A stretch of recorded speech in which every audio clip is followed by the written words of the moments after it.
O Brasil e Bolsonaro tiveram uma péssima notícia ontem porque a inflação de 2021 fechou superior a 10%. É a terceira maior inflação do mundo, ficando atrás somente de Argentina e também da Turquia. A inflação superou e muito o valor do teto da meta. O que é o teto da meta? É o limite aceitável que a inflação no país em um determinado período pode ter. E o teto da meta da inflação em 2021 era 5%. E agora nós estamos na casa dos 10%. É um valor que possui impactos, obviamente, econômicos, políticos e eleitorais para Bolsonaro, e nós vamos conversar sobre esses assuntos no vídeo de hoje. Então clique no botão de gostei, ative as notificações e também me siga no canal de lives, o link está aqui na descrição, é só você clicar e ativar as notificações. Você pode mandar a sua pergunta e interagir comigo sobre esse e qualquer outro assunto na nossa live que acontece ali por volta das 9 horas da noite. E o que aconteceu para a nossa inflação estar acima de 10%? Toda vez que a inflação ela extrapola o teto da meta, o Banco Central ele tem como obrigação emitir uma carta explicando para a população brasileira e também para o Ministério da Economia os motivos que fizeram com que a inflação extrapolasse o teto da meta. E o que nós estamos vendo é um jogo de empurra-empurra, jogando a responsabilidade um para o outro. Mas algo que ficou muito claro é que o aumento da nossa inflação não foi provocado por um aumento de demanda. O aumento da inflação em 2021 não foi provocado pelo aumento do consumo das famílias. E eu tenho ficado muito irritado porque eu vi uma participação de uma economistazinha aí de carpete, eu falo que é de carpete mesmo, em um desses podcasts aqui no YouTube.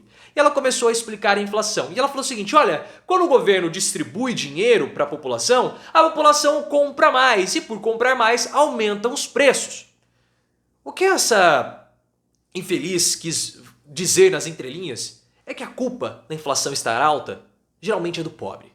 Então o pobre, que luta para ter dignidade na vida dele, agora vai ser responsabilizado pelos problemas econômicos do nosso país. Cara, isso me deixa com uma raiva, com um ódio dentro de mim, que eu fico pé da vida. Eu não posso fazer muita coisa por essas pessoas, mas pelo menos eu posso tentar fazer com que elas tenham um pouco mais de dignidade. E quando eu vejo esse tipo de economistazinho que mexe com finanças, esses coaches financeiros aqui da plataforma, culpando os mais pobres pela inflação, pela demanda, eles ganharam R$600 e a culpa é deles. Eles estão ganhando R$400 agora de Auxílio Brasil e a culpa da inflação é deles. Isso é uma mentira. O que eles consumiram mais? Estão pegando lixo no caminhão de lixo. Isso faz com que a inflação aumente. Não estão comprando carne, não estão tendo o que comer. Nós temos uma Espanha mais uma Bélgica de população vivendo na miséria.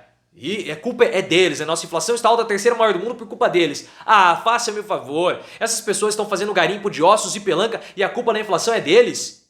Ah, cara, isso me dá uma raiva, mas enorme quando eu vejo alguém falar uma maldade dessas. E o Campos Neto, que é o presidente do Banco Central, tratou e deixou muito claro na carta de explicação dele que a nossa inflação não é uma inflação por demanda. A nossa inflação ela aumentou por conta da crise hídrica. A crise hídrica fez com que as termoelétricas fossem utilizadas e a energia elétrica pela termoelétrica é mais cara do que a hidrelétrica, então isso encarece todas as cadeias produtivas, inclusive a sua conta de luz na sua casa. O aumento global dos preços também fez com que a inflação brasileira extrapolasse os 10%. E todo o descontrole fiscal que foi promovido pelo Paulo Guedes fez com que o dólar aumentasse. E o dólar na casa dos R$6, obviamente, causa impacto também na nossa importação dos produtos, como a gasolina. E a gasolina aumentou 40% em 2021.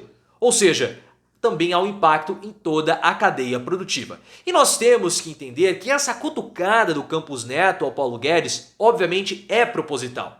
Porque o Campos Neto e o Paulo Guedes eles não se bicam. Muitos já até falaram que o Campos Neto, presidente do Banco Central, poderia substituir o Paulo Guedes como ministro da Economia. Então eles ficam se atritando aqui e acolá. Mas ficou claro que não é a inflação pela demanda. E se não é inflação pela demanda, todas essas medidas de encarecimento de juros ou aumento do valor do crédito não vão surtir efeito. Não adianta. O Brasil, com o Paulo Guedes, essa equipe econômica que nós temos, e aí podemos colocar inclusive o presidente do Banco Central, eles têm um pensamento que é um pensamento primitivo do FMI lá da década de 50.